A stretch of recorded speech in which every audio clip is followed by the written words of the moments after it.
Jésus compte la parabole des talents.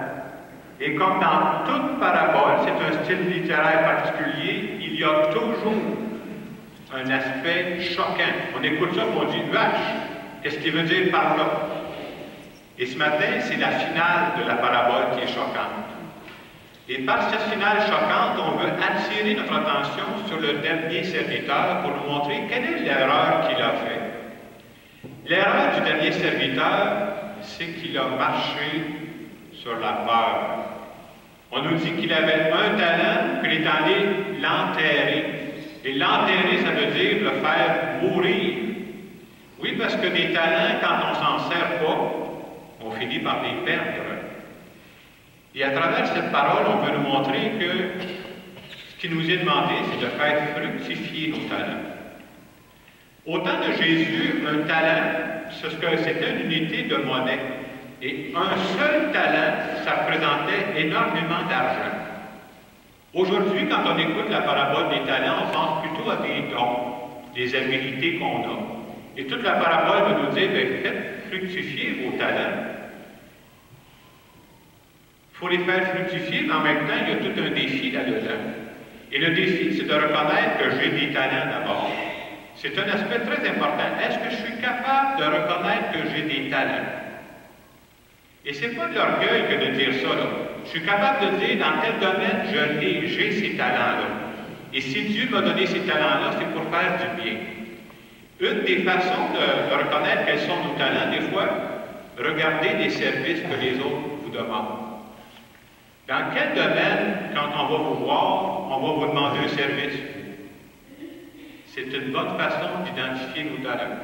Moi, je vous donne un exemple, je n'ai pas peur de le dire, ça m'arrive jamais. Il n'y a jamais personne qui me téléphone pour me demander mes recettes de cuisine. Vous savez ce que ça veut dire?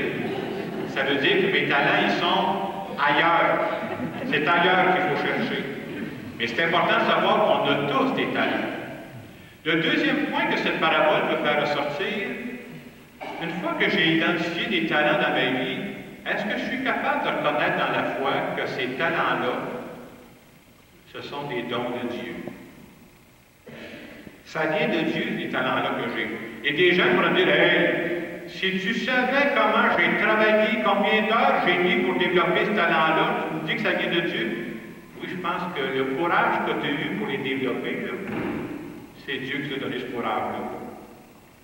Donc, reconnaître que nos talents ne sont pas tous pareils, on a tous des talents, puis ça vient de Dieu. Le troisième point que la parabole veut nous faire réfléchir ce matin, la parabole veut nous dire, s'il vous plaît, ne jouez pas fessier avec vos talents. Vous connaissez l'expression jouer fessier aux cartes, là, quelqu'un qui a un beau jeu et il passe. C'est ça qu'on appelle jouer fessier. On peut faire la même chose avec nos talents.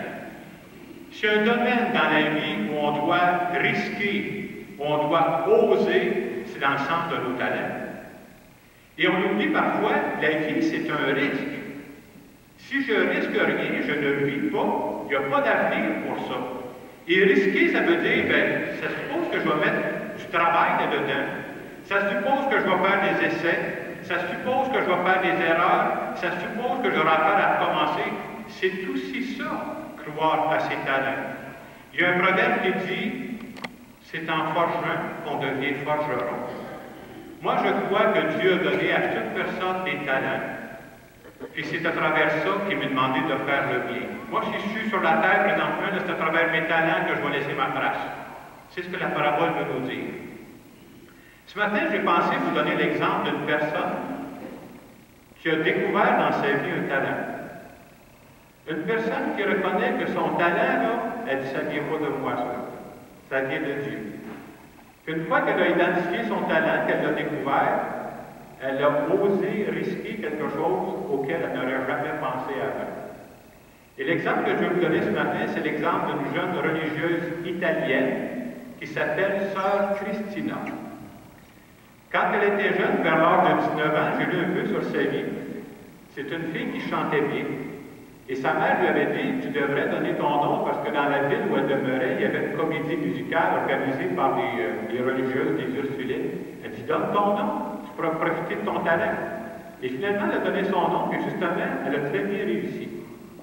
Et quelques années plus tard, je saute un peu les étapes, elle est entrée dans cette communauté-là. Aujourd'hui, elle a 26 ans. Et en 2012, il a organisé en Italie un concours de musique chrétienne, de chanteuse chrétienne. Elle a donné son nom, puis elle a gagné. Et quand elle a fait ce concours de musique chrétienne, il y a une des chansons qu'elle a faites, ils ont mis ça sur YouTube, et la télévision italienne a vu ça.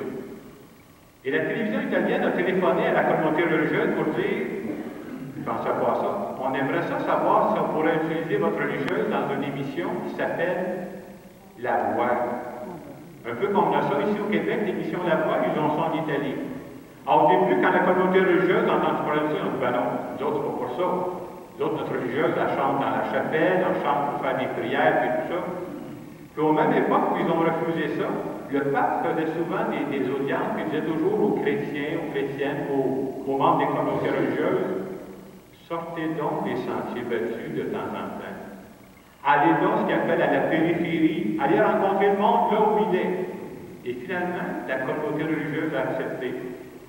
Et sœur Christina a accepté de jouer le jeu. Elle dit, je n'irai pas chanter une chanson religieuse, c'est pas ça qui me demande. Elle a même fait une chanson américaine très connue. Mais elle dit, je vais jouer le jeu, et par ma simple présence, je vais donner le témoignage d'une personne qui est vraie, qui est authentique. Et c'est elle qui a gagné le concours La Voix l'année passée en Italie. J'ai pensé vous montrer une vidéo de la première séance qu'il a faite. Pour les gens qui n'ont jamais vu l'émission La Voix, comment ça fonctionne, on fait ce qu'on appelle au début une audition aveugle. Ça veut dire quoi, une audition aveugle? Ça veut dire que les 4 coachs, les 4 juges, ils sont dos à la chanteuse. Ils ne savent pas du tout qui chante. Ils vont juste juger d'après la voix. S'ils apprécient ça, ils vont se retourner pour voir la chanteuse. Vous allez voir qu'est-ce que ça donne. Vous allez être surpris. J'ai coupé un peu la vidéo à la fin pour vous montrer quel est le coach qu'elle a choisi. C'est pas toujours celui qu'on penserait. On va écouter la vidéo, je reviens là-dessus.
Que Sœur Christina a vraiment osé avec son talent. Et je trouvais ça beau parce que j'ai coupé des bouts, mais il l'interroge entre le moment où elle fait sa chanson, puis elle va choisir son coach à la fin. Et ce que les Italiens ont aimé, c'est qu'elle avait de l'air vrai, elle avait de l'air authentique. Et des fois, juste par sa seule présence, elle a donné un beau témoignage. Et comme elle a gagné le prix, cette semaine, quand quelqu'un gagne plus à la voix, il se met toute une équipe pour l'aider à bâtir un CD. Elle vient de lancer son album cette semaine. Et je lis ce qu'elle déclarait cette semaine quand elle a lancé son album. Elle dit ceci, parce que ça va avec la parabole des talents.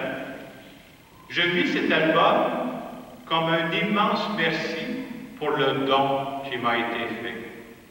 Ce n'est pas moi qui ai remporté la voix, c'est Dieu. C'est lui qui m'a appelé ici, et nous croyons dans ma communauté qu'avec ce vidéo, Dieu a son projet à lui. Vous savez combien de fois cette vidéo a été vue dans le monde présentement? Plus de 60 millions de fois. C'est quand même tout un impact, hein? Et ce matin, cette parole de Dieu, nous autres, je ne veux pas vous décevoir, mais d'après moi, on ne sera pas choisis pour aller à la voir, nous autres. Mais je crois qu'on a quand même tous des talents. Et la parole de Dieu nous demanderait principalement trois choses ce matin. Est-ce que je suis capable, dans ma vie présentement, d'identifier un ou deux talents précis? Tu dis, ça c'est moi. Je le dis là-dedans. C'est pas manquer d'orgueil de dire ça. Un ou deux talents, très important d'avoir ça. Et quand j'aurai trouvé mes talents, est-ce que je suis capable de reconnaître que ces talents-là, ça vient de Dieu? C'est Dieu qui m'a donné ça. Les tables de semences, là, mais je les ai développées, moi, là. Et troisièmement, il m'a demandé de ne pas jouer fessier avec ces talents-là. Est-ce que je suis prêt à oser, à risquer dans le sens de mes talents? Alors ce matin, je vous donne un moment de silence pour dire à Dieu, merci pour les talents que tu m'as donnés, et je veux risquer avec ces talents-là, parce que je crois que c'est avec ça que tu veux que je fasse du bien.